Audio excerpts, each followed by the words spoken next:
Assalamualaikum warahmatullahi wabarakatuh. Perkenalkan, nama saya Nurhatimah Jannah, biasa dipanggil Jannah.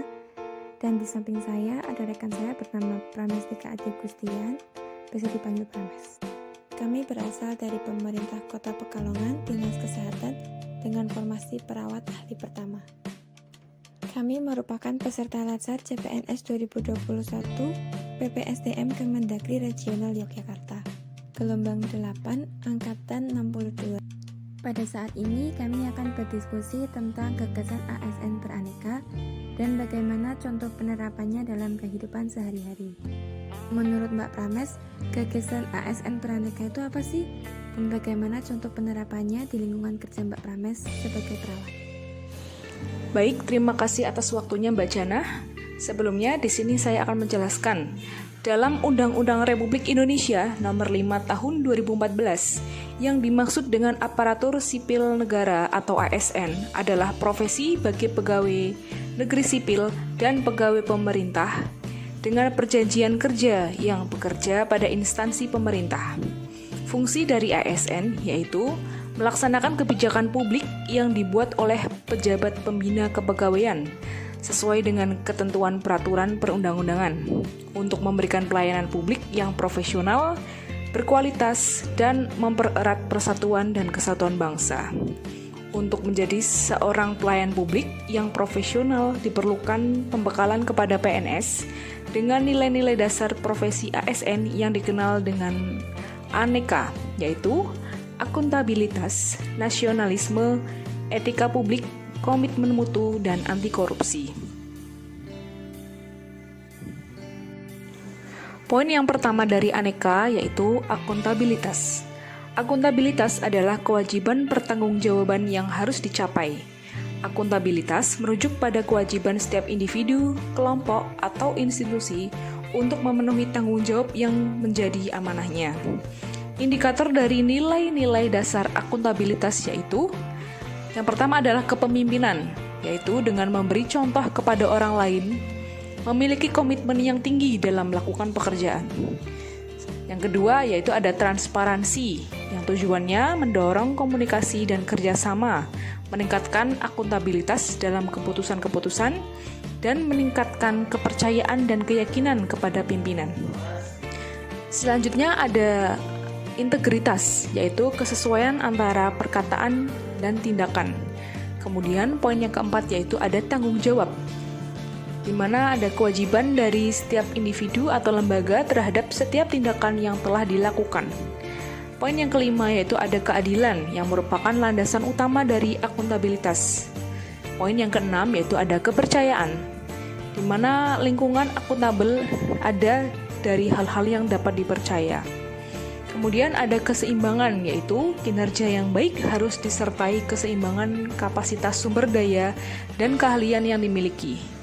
Kemudian kejelasan, yaitu mengetahui kewenangan, peran, dan tanggung jawab, misi organisasi, dan kinerja yang diharapkan organisasi. Dan poin yang terakhir yaitu konsistensi, di mana menjamin stabilitas untuk mencapai lingkungan yang akuntabel. Kemudian contoh dari poin akuntabilitas yaitu yang diterapkan di lingkungan kerja saya. Yang pertama adalah merekap segala rancangan kinerja sebelum memulai kegiatan. Selanjutnya yaitu melakukan double check sebelum memberikan obat kepada pasien di rekam medis dengan menggunakan 10 benar obat. Kemudian ada mendokumentasikan segala tindakan dan pemberian terapi di rekam medis pasien. Poin yang kedua yaitu nasionalisme. Nasionalisme adalah pemahaman mengenai nilai-nilai kebangsaan. Nasionalisme memiliki pokok kekuatan dalam menilai kecintaan individu terhadap bangsanya.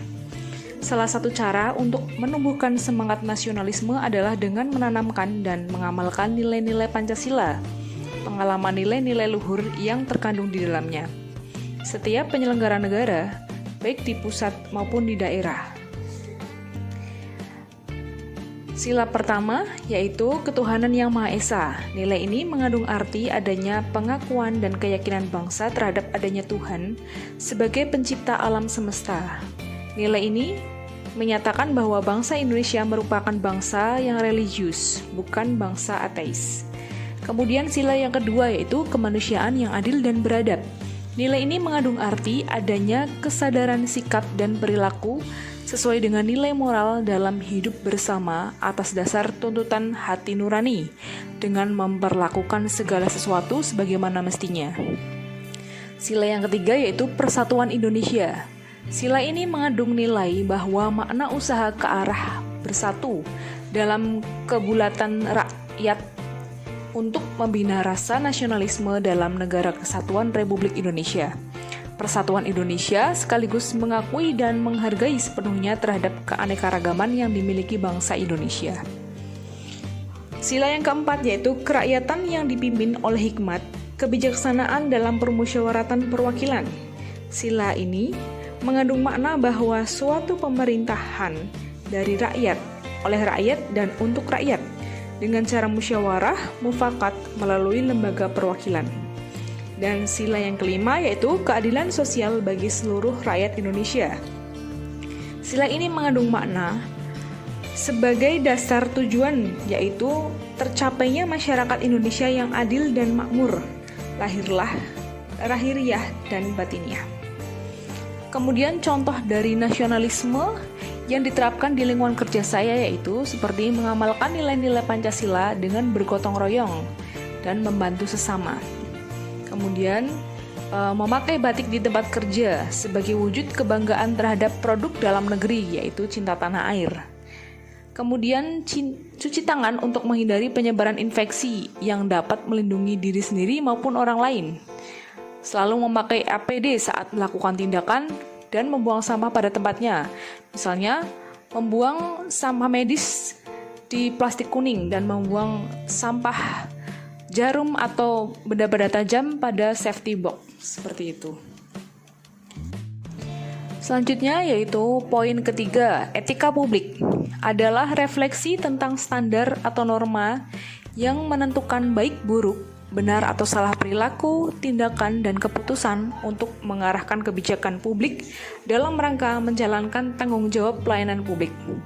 Nilai-nilai dasar etika publik sebagaimana tercantum dalam Undang-Undang ASN, yakni memegang teguh nilai-nilai dalam ideologi negara Pancasila, setia dan mempertahankan Undang-Undang Dasar Negara Kesatuan Republik Indonesia, kemudian menjalankan tugas secara profesional dan tidak berpihak, membuat keputusan berdasarkan prinsip keahlian, kemudian menciptakan lingkungan kerja yang non-diskriminatif, memelihara dan menjunjung tinggi standar etika luhur, mempertanggungjawabkan tindakan dan kinerjanya kepada publik. Selanjutnya yaitu memiliki kemampuan dalam melaksanakan kebijakan dan program pemerintah, memberi layanan kepada publik secara jujur, tanggap, cepat, tepat, akurat, berdaya guna, berhasil guna, dan santun.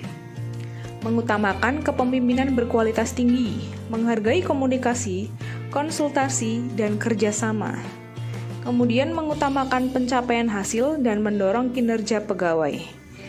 Selanjutnya yaitu mendorong kesetaraan dalam pekerjaan, dan yang terakhir adalah meningkatkan efektivitas sistem pemerintahan yang demokratis sebagai perangkat sistem karir. Contoh dari etika publik yang diterapkan di lingkungan kerja saya yaitu seperti melayani masyarakat dengan penuh keramahan, sigap, dan tepat, melayani pasien dengan adil dan tidak membeda-bedakan pasien, tidak menyebarkan data pasien ke sembarang orang yaitu dengan menjaga privasi pasien.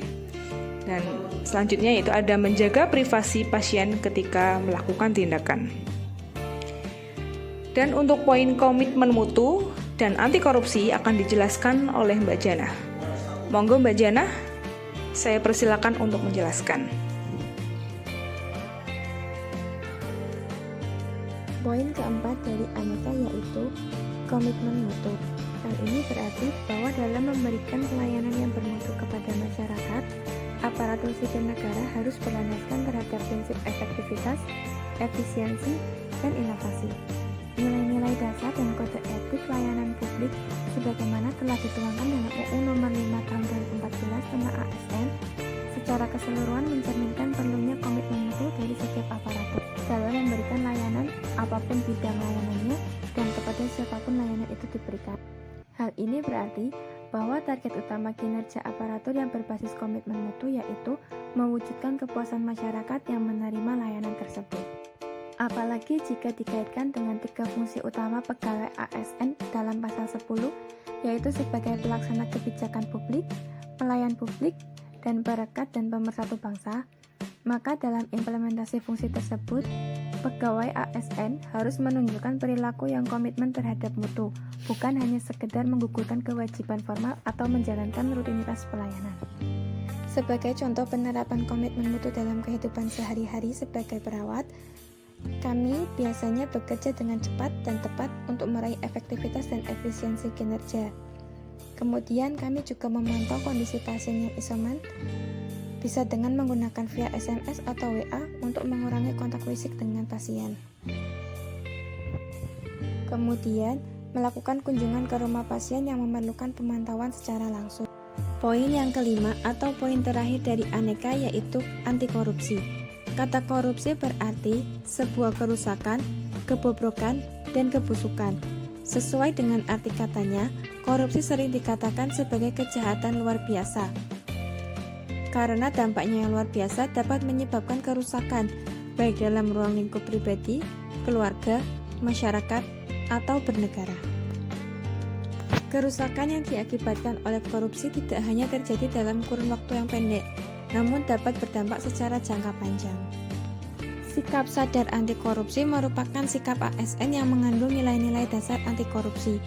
Nilai-nilai dasar tersebut yaitu jujur, peduli, mandiri, disiplin, tanggung jawab, kerja keras, sederhana, berani, dan adil.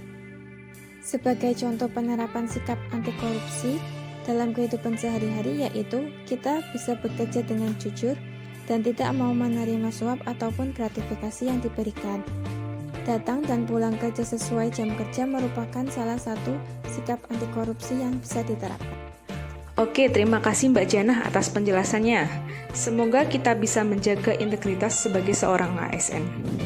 Jadi, dari nilai-nilai dasar Aneka yaitu akuntabilitas, nasionalisme, etika publik, komitmen mutu, anti korupsi, itu memang saling terkait dan saling berkesinambungan. Di sini, kita sebagai ASN dituntut untuk bisa saling mengerti, memahami, dan mengimplementasikan nilai-nilai tersebut dalam kehidupan kita sehari-hari, terutama ketika kita menjalankan tugas. Baik, terima kasih Mbak Prames untuk waktunya dan diskusinya tentang nilai-nilai dasar Aneka. Selanjutnya saya akhiri diskusi kita hari ini. Semoga kita bisa menjadi ASN yang berintegritas dan dapat menerapkan nilai-nilai Aneka dalam kehidupan sehari-hari. Kiranya cukup sekian podcast kita hari ini. Sampai jumpa di podcast berikutnya.